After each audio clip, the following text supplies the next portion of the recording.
Good day, everyone. These videos will discuss about metabolisms in liver. I'm Mr. Ong from College Tingkatan 6 Seliputra. Previous lessons, we have learned about the structure and the anatomy of liver and some of the function of the liver. Today, we would like to discuss the carbohydrate metabolisms in the liver and describe the protein metabolisms in liver as well.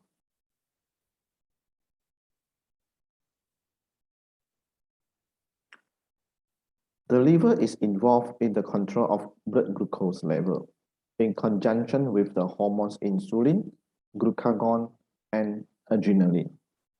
So from here, we can see that the insulin, they have the main target organs are liver, adipose tissue, and muscle, in which glucagons, the primary target organ for glucagons is liver.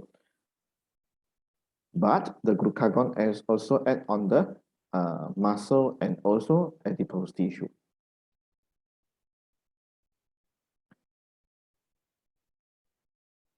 They are glucoreceptor, okay, found in hypothalamus. Okay, hypothalamus.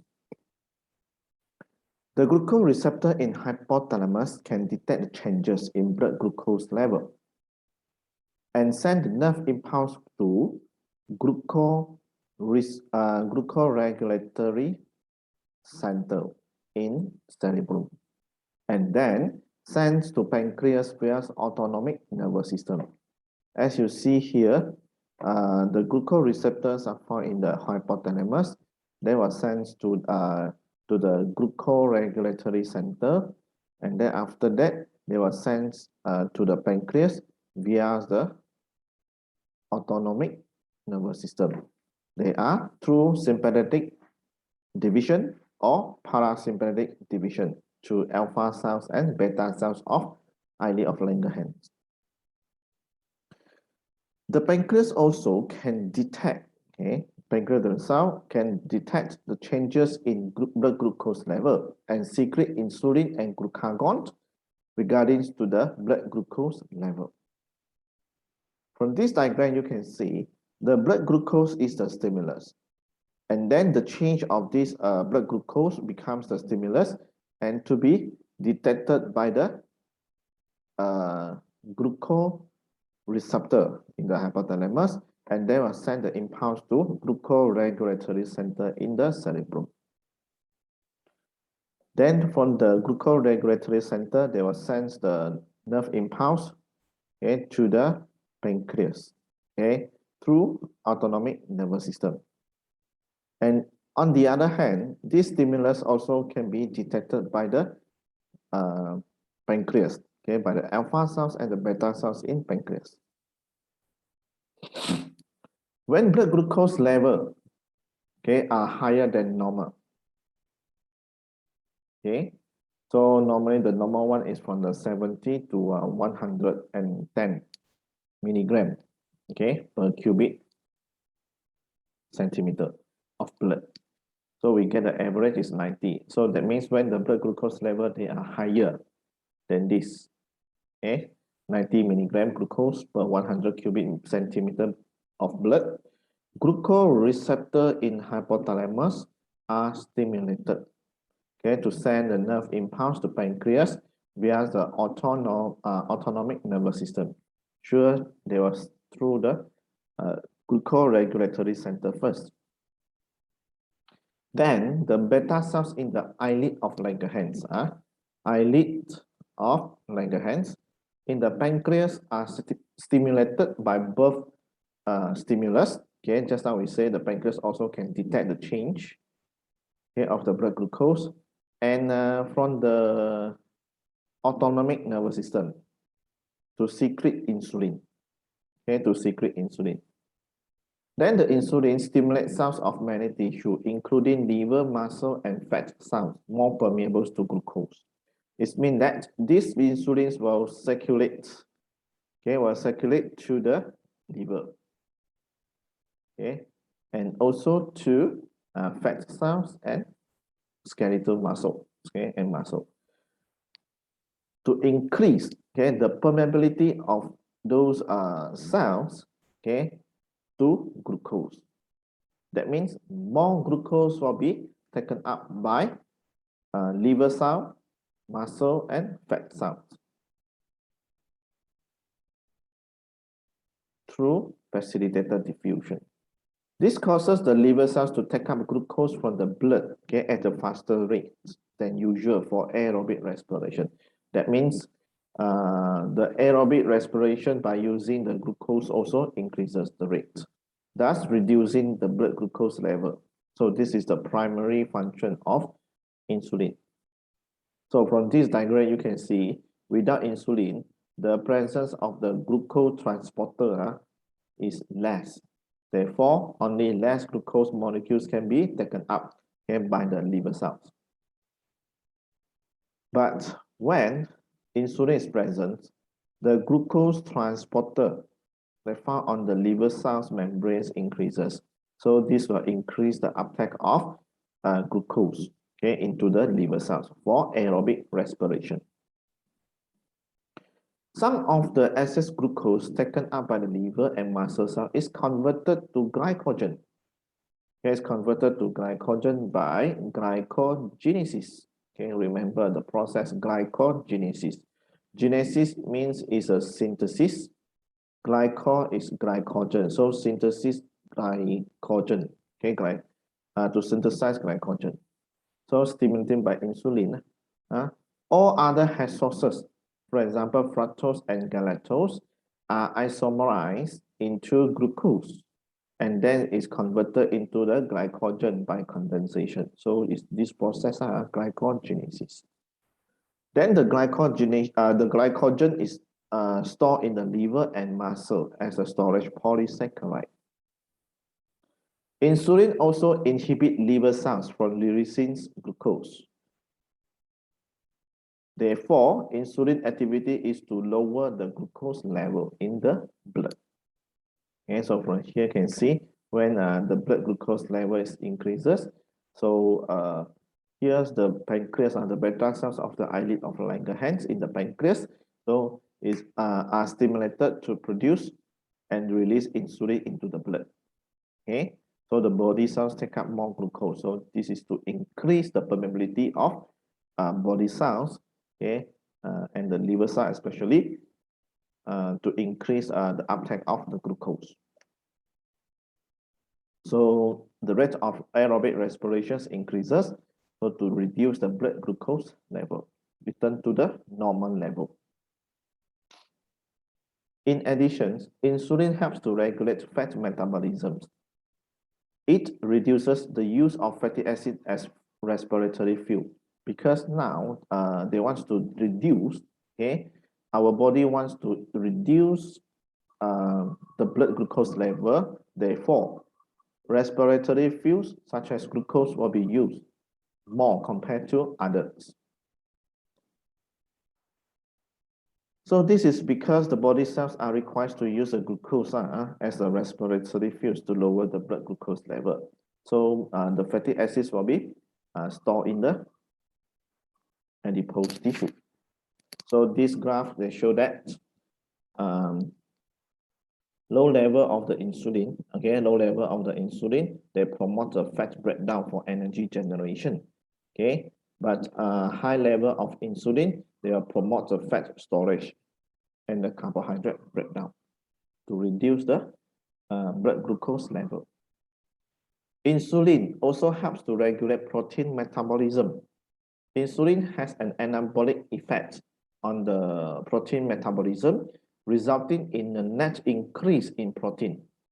Okay, the reason is same to the fat metabolism. The body cells wants to reduce, okay, the blood glucose level. Okay, so therefore it increases the permeability of cells to amino acid, okay, to transport amino acids into the cell for translation. Okay, so that means more amino acids will be used to synthesize protein. So therefore, less amino acids can be used as respiratory fuel. So this diagram can see the blood glucose, when the blood glucose level increases, so stimulated the beta cells of the islet of Langerhans in the pancreas to secrete insulin. And on the other hand, so at the same time, the blood glucose level, this increase in the blood glucose also stimulate the glucose receptor. Okay, the glucose receptor in the hypothalamus. Then after that, this glucose receptor send a nerve impulse, okay, to the glucose regulatory center, okay, in the cerebrum, okay, in the brain. Then later they will send the nerve impulse to the pancreas, to the autonomic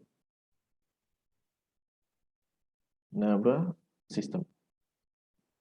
So at the end, the insulin secretions increases. So they will increase the facilitated diffusion of the glucose into the tissue. Okay, for example, liver cell, muscle cell. Okay, so for that means more glucose is available for aerobic respiration, okay, or converted to the fatty acids and cholesterol, and also is converted into the glycogen through the glycogenesis. And they also active transport of the amino acids into the tissue to increase the protein synthesis, so that less amino acids is used for aerobic respiration. Then the summary of blood glucose regulation by insulin, as we can see from the part of glucose, so they will increase the uptake of glucose into the cell, okay, hence to reduce the blood glucose level, and also increase the rate of the aerobic respiration. So this one is coupled with this point. So to stimulating the glycogenesis, okay, so this one also coupled with this point. Okay, because they want to synthesize glycogen, and by reducing the they want to reduce the glucose, the blood glucose level, okay, by synthesizing glycogen. And then reducing the fatty acid as a respiratory fuel, okay, because they want to use the glucose as a respiratory fuel. And also they will convert convert the glucose into fat. So at this in this sense, the blood glucose levels can be reduced. Okay, so same to this point, also same with this one, the reason, and also this one. So the reason are the same. So at the end, the blood glucose level is reduced to normal level. You must have normal level here. Okay, when the blood glucose level is lower than normal, okay, just now increase, just now is higher than normal, now it's lower than normal, so we call it a hypoglycemia. Just now it's hyper, now it's hypo. So again, the glucose receptor in the hypothalamus are stimulated, so they are sent to the autonomic to the pancreas through the autonomic nervous system, and from here the beta cells are inhibited, okay, through this sympathetic pathway. But the alpha cells of islet of Langerhans in the pancreas are stimulated, okay, by both sympathetic and the parasympathetic. Okay, so like this, you can see here is an excitatory, so to the alpha cells. Okay, and then this one also. Okay, here is an inhibitory. This one is okay. So the alpha cells, okay, the alpha cells of the islet of Langerhans, okay, are stimulated to secrete glucagon. And then these glucagons will trigger the hydrolysis of glycogen to glucose in the liver. Okay, in the liver, the glycogen will be hydrolyzed into glucose. Then the glucose is released into the blood, okay, to increase the blood glucose level. The main action of glucagon is to raise the blood glucose level by stimulating the liver cells to hydrolyze glycogen. So this process is called glycogenolysis. Not glycolysis, it's a glycogenolysis. Lysis is a breakdown. So what they are breaking down? Glycogen. So actually it's through hydrolysis. Okay, through hydrolysis. So this involves the activation of a glycogen phosphorylase enzyme by the glucagon. Okay, so the glucagon also stimulates gluconeogenesis. Okay, gluconeogenesis means genesis is a synthesis, neo is the new, okay, new glucose. So that means they synthesize new glucose, means that the glucose is synthesized from non-carbohydrate sources such as amino acid, glycerol, or lactate in the liver. Okay, so the primary main target organs of the glucagon is liver. So gluconeogenesis has a very important role in keeping cells supplied with enough glucose from these non-carbohydrate sources. Glucagons mobilize fatty acid, okay, by promoting breakdown of fat and inhibiting synthesis of fat. So all of this function is opposite to the insulin. Okay, so now once they break down, okay, or hydrolyze the fat into the fatty acid and the glycerol, so the glycerol will be used in the gluconeogenesis, okay, to synthesize glucose, whereas the fatty acid, okay, the fatty acids are used to synthesize the keto acid, okay, via the beta oxidation. Okay, then the product of the beta oxidation will be the keto acid. Okay, for example, alpha ketoglutarate, okay, oxaloacetate, and so on. So these are the intermediate products of the Krebs cycles. Okay, of Krebs cycles. So that means it can be used to synthesize energy. Okay, because now the blood glucose level is low, so that means one of the points is less ATP is produced. It can be produced. Then glucagon also stimulates the liver to hydrolyze proteins and inhibit protein synthesis. Okay, once the proteins is hydrolyzed, so the product will be amino acid. So the amino acids can be used for gluconeogenesis, okay, to make or to produce glucose. So this diagram, they show for the glucagon, the action of glucagon. So from here, you see the glycogen in the liver. In the liver, the glycogen is hydrolyzed into the glucose, okay, by glycogenolysis. Then glycerol, this one in liver, the glycerol and the amino acids are used to synthesize glucose by gluconeogenesis. Then the fatty acids here are converted into the ketones, okay, or the keto acid. Then all of this will be released into the blood, okay, so to increase the blood glucose level. So here is when the blood glucose level is lower than normal level, okay. This will stimulate the alpha cells of the eyelid of Langerhans to produce glucagon. So the glucagon, the target is in the liver. Okay, so they will stimulate glycogenolysis and the gluconeogenesis. Okay. And also the stimulate fat breakdown, the hydrolysis of fat, so that they'll produce a glycerol and fatty acid. Okay. So the fatty acids here will be used for sparing glucose. Okay. And then the glycerol will be used in the liver, okay, for gluconeogenesis. Okay, so this is the summary here.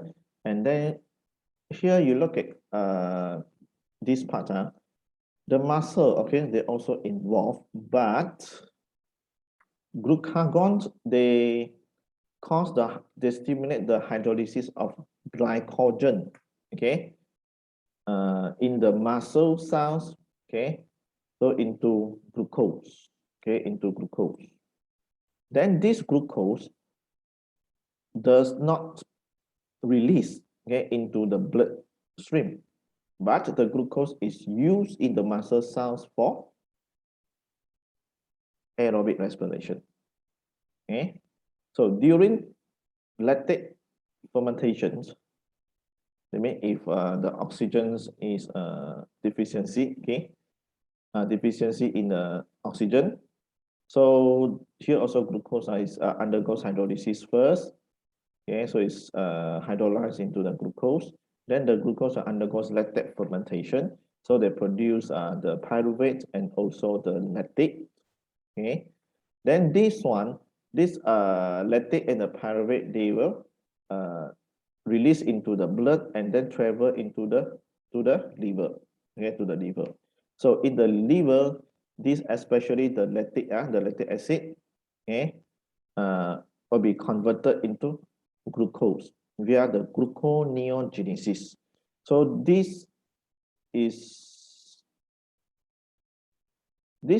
processes, okay, occur in the liver and known as Calorie Cycle. Okay, Calorie Cycle.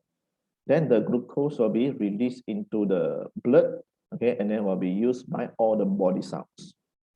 Okay, all the body cells. Okay, so if they go back, okay, returns to muscle cells. Okay, this one is we call the Calorie cycle, Calorie cycle. Okay, so for the fat, the adipose tissue, okay, the fat is hydrolyzed into the glycerol and the fatty acid. So this one just we already explained. So for the amino acid, we also already explained. Okay, can be used to synthesize into the glucose. Okay, via the gluconeogenesis. Okay, this one is through the glycogenolysis. In most tissues, so they will use this as what we call the source for aerobic respiration instead of the blood glucose because now the blood glucose level is lower than the normal. Okay, so that means from here the glucagon, the effect of glucagon is to increase the blood glucose level.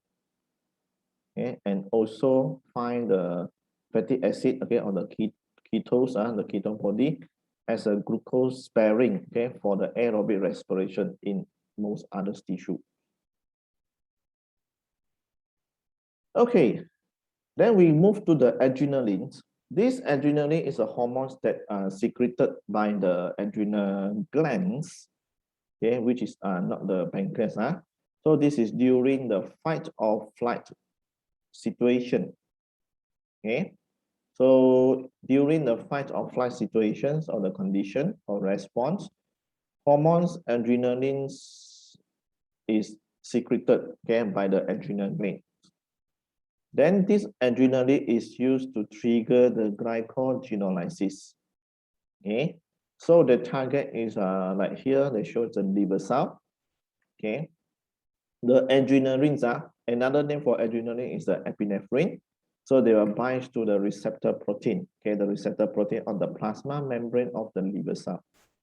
Okay, so they will activate the cyclic AMP. Okay, so this process I don't want to explain detail because in the chapter of hormones you already learned it. Okay, so from here the CMP they will activate a cascade effect. Okay, so at the end they will hydrolyze the glycogen into glucose, hence to increase the blood glucose level. The glucose will be released into the blood, okay, to increase the blood glucose level. Okay, so this is for the cyclic AMP lah. Okay, the adrenaline also stimulates hydrolysis, hydrolysis of glycogen into the glucose in skeletal muscle as well. But the glucose produced in the skeletal muscles are used for muscle contraction. Okay, because during the fight or flight response, the skeletal muscle also requires large amount of glucose. Okay, so like here, they stimulate the skeletal muscles to hydrolyze the glycogen into the glucose by glycogenolysis. The glucose produced used by the skeletal muscle for aerobic respiration to produce a large amount of ATP. So the ATP will supply, the hydrolysis of ATP will supply the energy for muscle contraction. Okay, Calorie cycle. Just now we got mentioned the Calorie cycle. So in Calorie cycle, lactate that form in muscle cells, okay, during lactate fermentation is transported to the liver. So from here, the glucose, okay, they undergoes the glycolysis and then lactate fermentations. So the lactate produced, okay, will be released into the blood and transported to the liver. So in the liver, the lactate is converted, okay, or we call is oxidized, okay, because they are removing the hydrogen's ions. So it's oxidized into the pyruvate. Okay, and then the pyruvate is what we call undergoes the gluconeogenesis to produce or to form the glucose. Then the glucose is released into the blood and then to be transported to the muscle cell, okay, for aerobic respiration. Okay, so sometimes this one also can go to here, okay, if in excess. So this is the Calorie cycle and gluconeogenesis. The significance of glycogenolysis, okay, the glycogenolysis and the gluconeogenesis, okay, in liver is to generate more glucose. Okay, for what purpose? Aerobic respiration. Okay, from here, so they actually the purpose is to generate more glucose.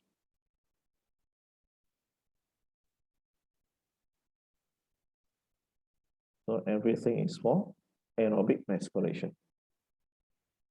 So in general, the summary of the regulation from here, this one you can get it from my notes, okay, and also any other reference book. So they were released down. So all of these activities, okay, is used to lower the blood glucose level, okay, and all of this activity is used to increase the blood glucose level to normal level, okay, normal level. Okay, now we are moving to the protein metabolisms. The body is unable to store excess amino acids taken up in the diet. So the liver is important, okay? It's the important site of deaminations of the excess amino acid. Transamination, urea formation, and plasma protein synthesis. All of this is come from amino acid. So from here, you can see that this is the overview okay, of the protein metabolisms in liver. So when the amino acid, okay, the amino acids they're transported to the liver, so it's used to synthesize the plasma protein. Okay, and it also can be used in the transamination. Okay, and then the amino group is transferred to a keto acid, and then to form another amino acid, okay, which is for example the non-essential amino acid, which can be synthesized by our body. So then the remaining carbon residues will becomes the keto acid, okay, or the amino acids can undergo the deamination, okay, deamination. So by the enzyme dehydrogenase. Okay, so deaminations means they will remove the amino group. Then the amino group will be converted into the ammonia. Okay, and then they will react with carbon dioxide. Then they will enter the urea cycle to produce urea. Okay, and then the urea will be excreted through the kidney. Okay, the urea cycle also is known as ornithine cycle. So this is what you need to learn, the protein metabolisms in liver. So deamination, those amino acids not immediately required for protein synthesis or gluconeogenesis are deaminated. They cannot, our body cannot store this excess amino acid. So in the deaminations, the excess amino acid is oxidized using oxygen. Okay, so the amino group is removed from an amino acid by the deaminase or the dehydrogenase. So the remaining part of the molecules is a keto acid is respired during the Krebs cycle. So this is the intermediate product. Intermediate product, for example, alpha ketoglutarate. Okay, so the amino acid plus oxygen, so well becomes this keto acid and ammonia. Okay, so for example, alanine. So alanine, when it's oxidized, so they will produce the pyruvate. Okay, this is one of the keto acid. So this is the product of the glycolysis. So will enter the link reactions. Okay, and then the ammonia is produced. So the other example is a glutamate. Okay, it's oxidized into the alpha ketoglutarate. So will and then release the ammonia. So this is called deamination. Then the amino group, the amino group that release can be used in the synthesis of nitrogenous bases in transamination.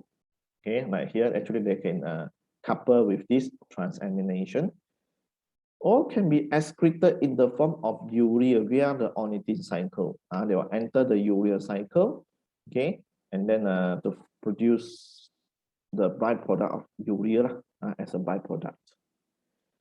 Okay. The keto acid produced during deaminations can be used as an intermediate in one of the steps of aerobic respiration. For example, like just now we said the glutamate can be deamination and then into the alpha ketoglutarate. Okay, that means the amino group, okay, is removed from the glutamate, so they will form the alpha ketoglutarate. Okay. All right. So for example, others examples are like phenylalanines or the thyroxines. So when they undergoes deamination, so they will form the fumarate. Okay, threonine, valine, they will form the succinyl-CoA. So and so on for the other amino acid. Okay, so when they undergoes these deaminations, so actually all the products they form, they have other purposes can be used in our body. Okay.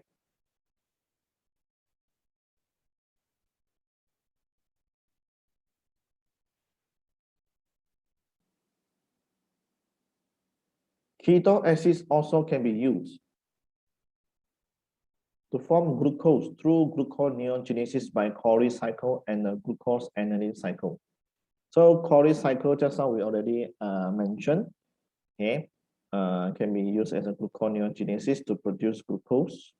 And then a glucose aniline cycle, this one your syllabus did mention, I just let you know, this is another cycle or another process, okay, another process which can be used, okay, in our body to regenerate glucose through the gluconeogenesis. Okay, so like this glucose pyruvate, okay, then they'll be converted into alanine. Okay, alanine. So that means from the pyruvate, then go to the alanine. Okay, so this is transamination. Transamination. Okay, so the alanine later will be released into the blood and then transported to the liver. So in liver, they are converted into glucose via the gluconeogenesis. So this is known as glucose aniline cycle.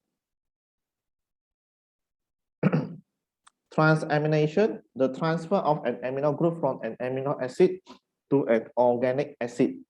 Okay, keto acid again. So for the example, like here, glutamic acid, okay, or we call it glutamate. The amino group, okay, amino group is transferred to the ketones here. Okay, so this keto acid is called the oxaloacetate. Then this oxaloacetate, when they receive the amino group, they will form the aspartic acid. Okay, so the remaining, okay, the remainder here becomes alpha ketoglutarate.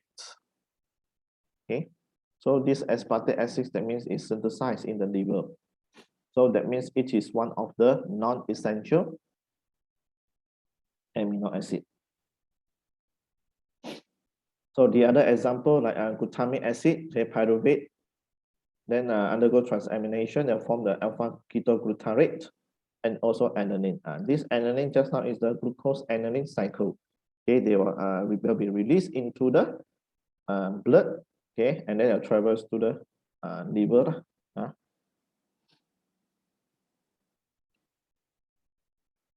So transamination is the means of producing amino acids which are deficient in the diet, okay, or which is not required by the from the diet, because our body can synthesize, okay, those amino acid, okay, from this amino acid, okay, from the essential, okay, from the diet one. Ornithine cycle is a cycle used to produce urea. Okay, it's used to produce urea. Urea is the principal nitrogenous waste product of amphibians and mammals. It's synthesized in the liver, okay, from ammonia and carbon dioxide.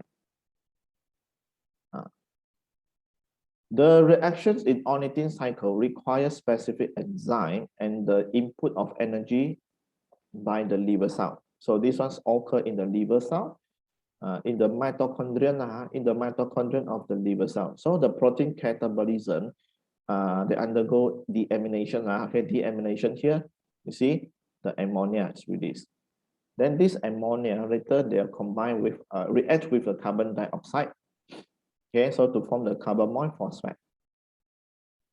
Then this carbamoyl phosphates will react with ornithine. Okay, ornithine, so to form citrulline. One molecule of water is released. Then the citrulline diffuse out from the mitochondria. Then they will form argininosuccinate, okay, by using the aspartate. Okay, aspartate reacts with the citrulline. Then they also, this argininosuccinate will be used to form arginine. Okay, by the argininosuccinate layers. So they form the fumarate. Okay, this fumarate can be used in the Krebs cycles.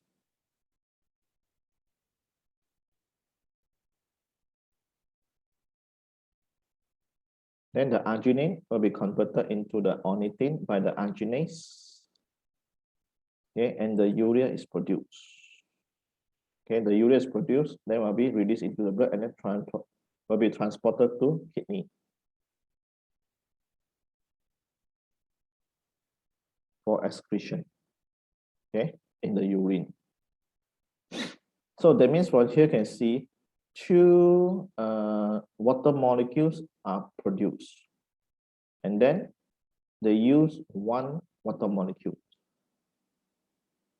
So therefore, like here, the ammonia in mitochondria of the liver cells, ammonia released, okay, from the deamination, so react with the carbon dioxide, okay, they form the carbamoyl phosphate. Okay, sure that this reaction is phosphorylated by the ATP, okay, because they got carbamoyl phosphate. And the ornithine form enters the mitochondria in the of the liver cell, so will be react with the carbamoyl phosphate to form citrulline. So from here, the citrulline is transported out from the mitochondria into the cytoplasm. Then the citrulline reacts with aspartate to form the argininosuccinate. So the citrulline they react with the aspartate.